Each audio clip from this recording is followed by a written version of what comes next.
Ok. Bonjour, bonsoir. Bonne fin d'année à tout le monde. Que Dieu vous bénisse. Que la grâce de l'Éternel soit sur tout le monde. Et il y a une question qui a été posée. C'était le message selon la fin de l'année. J'ai béni Dieu pour cette question. Et voilà pourquoi je ne peux me taire de parler de la part du Seigneur. Et avant tout, j'aimerais qu'on puisse faire la lecture de la parole de Dieu. Parce que nous sommes le 31 décembre aujourd'hui. Donc, écoutez ce que l'Éternel dit. Dans le livre de Luc 10, à partir du verset 30. La Bible dit que Jésus reprit la parole et dit: un homme descendait de Jérusalem à Jéricho, et il tomba au milieu des brigands, qui le dépouillèrent, le chargèrent des coups, et s'en allèrent, le laissant à demi-mort. Un sacrificateur qui, fortuitement ou hasardement, descendait par le même chemin, ayant vu cet homme, passa outre. Un lévite qui arriva aussi dans ces lieux, l'ayant vu, passa outre. Mais un Samaritain qui voyageait, étant venu là, fut ému de compassion lorsqu'il le vit. Il s'approcha et banda ses plaies en y versant de l'huile et du vin. Puis il mit sur sa propre monture, il le mit sur sa propre monture et le conduisit à une hôtellerie et prit soin de lui. Le lendemain, il tira 2 deniers, les donna à l'hôte et dit: aie soin de lui, et ce que tu dépenseras de plus, je te les rendrai à mon retour.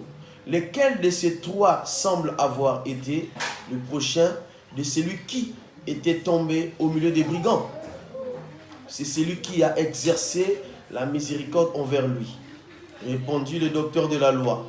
Et Jésus lui dit: va, toi, fais de même. Ça, c'est la parole du Seigneur. Est-ce qu'on peut dire Amen? Amen. Que Dieu vous bénisse. Donc, ce message nous cache un mystère. Et le mystère qui est caché dans ce message, c'est quoi? C'est l'amour. La pensée de Dieu nous exprime son amour. L'éternité de Dieu nous exprime son amour. Et voilà le message que je voulais donner pour cette fin d'année, pour les chrétiens, chrétiennes que nous sommes, pour ceux qui n'ont pas encore reçu le Seigneur. Voilà une opportunité de recevoir ce message comme étant dernier jour de l'année selon le calendrier. Je vais dire quoi par là? Que l'amour incarne tout pour chaque personne. Nous sommes en fin d'année. Et pourquoi c'est un message si important pour l'Église? C'est qu'aujourd'hui, nous devons normalement prendre l'exemple même. Parce que la Bible dit que le monde ne vous enseigne-t-il pas? Le monde déjà est un enseignement pour les hommes que nous sommes.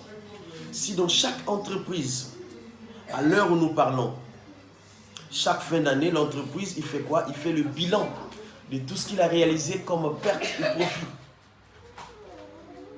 Étant bien sûr que l'homme aussi a le droit d'analyser toute l'année ce qu'il a eu à faire de bon et ce qu'il a eu à faire de mauvais. Afin qu'à la fin, que si Jésus revenait aujourd'hui, ce soir, quelle serait sa place? C'est la question que devait se poser tout le monde. Aujourd'hui, c'est le dernier jour de l'année. Chacun de nous a sa façon de célébrer ces jours.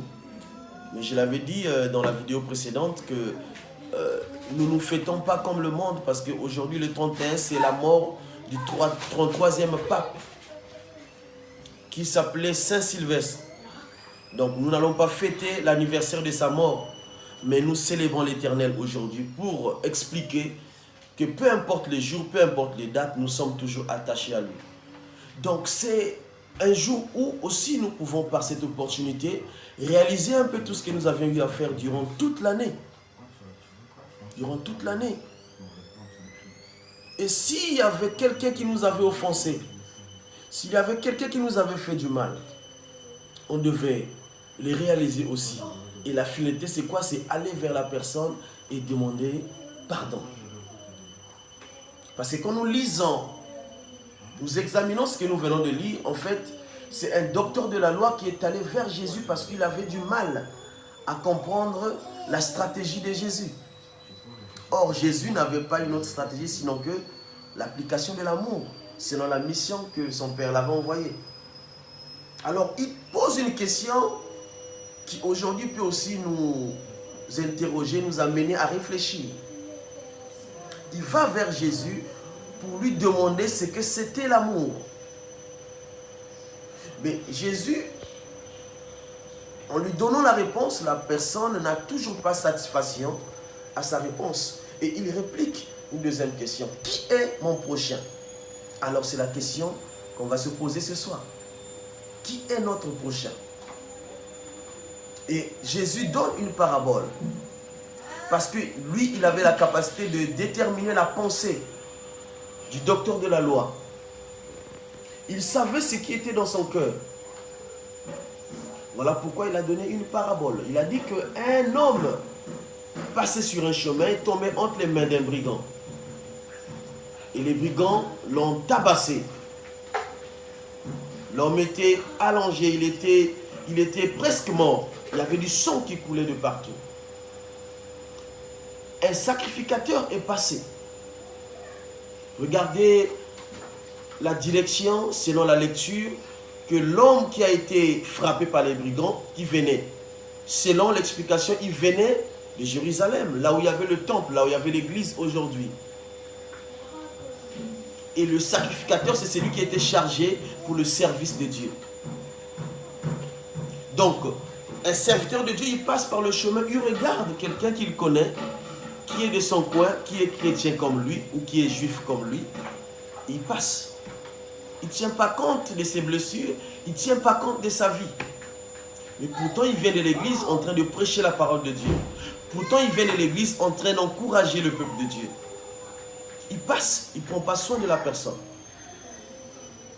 Un autre vient à son tour aussi, il regarde, il passe. Mais regardez la surprise, c'est que la personne qui n'avait rien à voir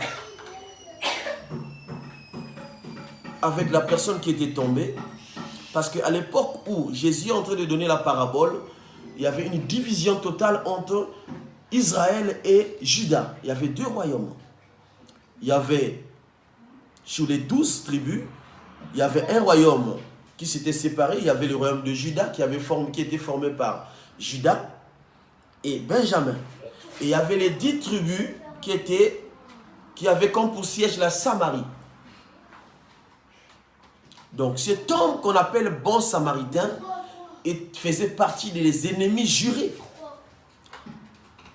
de ceux qui habitaient le royaume de Juda. Curieusement, c'est la personne qui semblait être l'ennemi qui arrive sur le lieu et prend soin de la personne qui était tombée entre les mains des brigands. Il lui prend, il l'amène dans un hôpital, si on peut l'interpréter comme ça. Il prend soin de la personne, il paye à celui qu'on appelait l'autre, ça veut dire le médecin. Et il demande plus loin, il dit que si, par surprise, il y a quelque chose qui se passe à mon insu, excusez-moi, tu pourras faire, mais quand je finirai ce que j'ai à faire, je repasserai et je te paierai tout ce que tu auras à dépenser sur cette personne. Et quel enseignement Dieu veut nous donner par là? Ou quel enseignement Jésus voulait donner par là? Il voulait simplement nous dire, l'amour n'a pas de limite. Je veux te parler à toi, ma soeur. Je veux te parler à toi, mon frère. Que l'amour de Dieu n'a pas de limite. L'amour ne se limite pas au sein de la famille. L'amour ne se limite pas au sein de tes frères ou de tes sœurs. L'amour ne se limite pas au sein de ton quartier ou de ton pays. L'amour de Dieu, c'est la largeur, c'est la grandeur, c'est l'illimitation. On ne peut limiter l'amour de Dieu. Regardez la croix, vous allez voir qui avait deux positions, avait les mains de Jésus qui se tendaient vers plus l'infini sur la terre. Et de la tête vers le pied, c'était du haut vers le bas. Ça expliquait l'amour infini de Dieu pour les hommes et de l'homme pour Dieu. Donc, nous sommes en fin d'année, bien-aimés. Ce que je peux donner comme message, c'est de réaliser tout ce qu'on a eu à faire pendant l'année.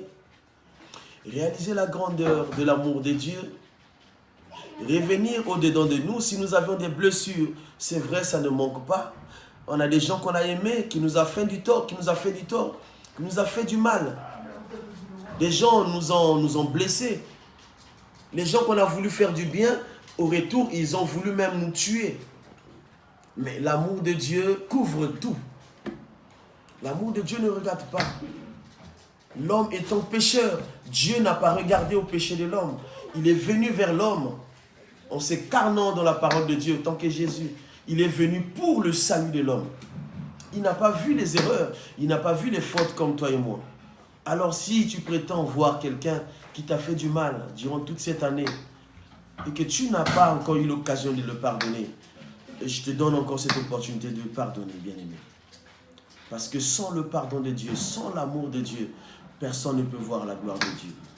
Alors je sais que tu es en train de célébrer, tu es en train d'envoyer les SMS, de souhaiter les gens bonne année déjà. Mais tu ne peux rentrer dans une nouvelle année avec des blessures de l'année 2018.